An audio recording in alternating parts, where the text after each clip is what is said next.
শীতকাল মানেই ভালো মন্দ খাওয়া, আর সেই ভালো মন্দ খাওয়ার মধ্যে আমার যেটা সবচেয়ে বেশি ফেভারিট সেটা হলো ভেটকি মাছের কাঁটা।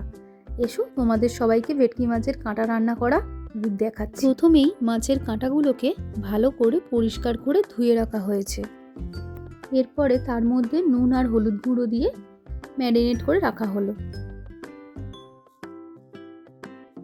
তেল গরম হয়ে গেলে মাছের কাঁটাগুলোকে আস্তে আস্তে ভেজে নিতে হবে, কিন্তু ফ্লেমটা কিন্তু হাইতে রাখতে হবে, যাতে মাছগুলো একটু কুড়কুড়েও হয়, যাতে ফ্রাইটাও ভালোভাবে হয়।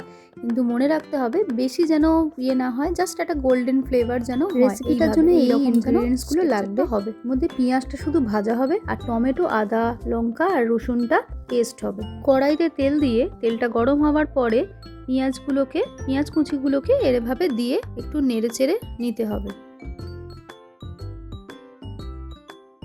এইবার একটা মিক্সিং বোলের মধ্যে কাঁচা লঙ্কা, রসুন, আদা আর টমেটো দিয়ে পেস্টটা বানিয়ে নিতে হবে। পেঁয়াজটা হালকা গোল্ডেন ফ্রাই হলে এর মধ্যে পেঁয়াজ কলিগুলো দিয়ে দিতে হবে। পেঁয়াজ কলিগুলো দিয়ে একটু নেড়ে চেড়ে নিতে হবে, যাতে পেঁয়াজ কলিগুলো একটু সেদ্ধ হয়। তারপরে এর মধ্যে পেস্টটা দিয়ে দিতে হবে, যেটা আমরা করে রেখেছিলাম। এরপরে এর মধ্যে টমেটো কুচিটা দিয়ে দিতে হবে, তারপরেই হলুদ গুঁড়োটা দিয়ে দিতে হবে। পরে এর মধ্যে কাশ্মীরি লঙ্কার গুঁড়োটা দিয়ে একটু নেড়ে চেড়ে নিতে হবে। এরপরই এর মধ্যে একটুখানি ঝাল লঙ্কার গুঁড়ো আর পরিমাণ মতো নুন দিয়ে এটাকে ভালো করে কষতে হবে। মশলাটা কষা হলেই দেখবে এইভাবে তেল বেরোচ্ছে। তেল বেরোবে মানেই মশলাটা কষা হয়ে গেছে। তখনই একটু জল ঢেলে দিতে হবে, এবং জল ঢালার পরে একটু ভালো করে নেড়ে চেড়ে নিতে হবে।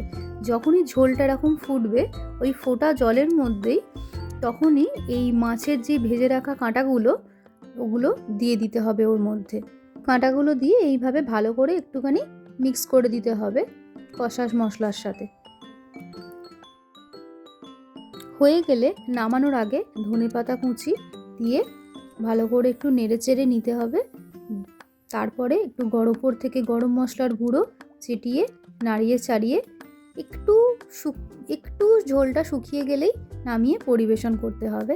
এইবার এটা গরম ভাতের সাথে শীতকালে খেতে মজাই আলাদা। একবার ট্রাই করে দেখো, যদি ভালো লাগে লাইক, কমেন্ট অ্যান্ড